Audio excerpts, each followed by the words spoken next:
So we're here at the JML factory in Dunning, and great excitement because Kevin MacLeod has just arrived from the Grand Designs TV programme, and we are erecting a SIP house, tiny house, for a client in London. So they're doing a little bit of filming in this shed over there.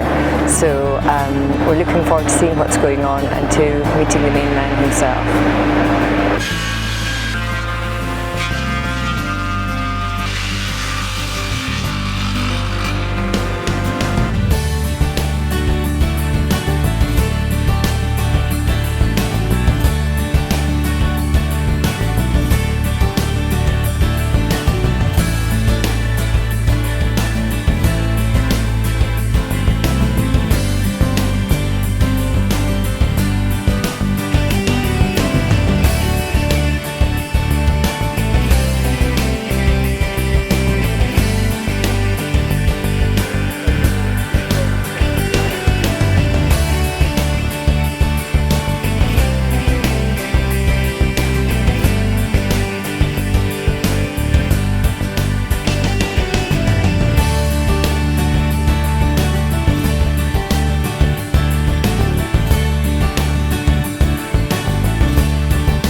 Okay, hi folks, welcome to JML Contracts.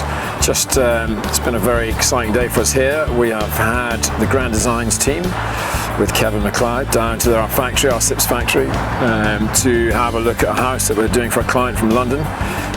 We actually built it up in the factory. They came up to film it. They brought Joe, the client, with them. They've had a great day. They've looked around, seen the house. They've seen how we make the panels. They've seen how we process the panels. Kevin and Joe even helped put part of the house up. So it's been a very exciting day for us. Weather's been glorious, and I think hopefully we're leaving a good impression for the Grand Designs team.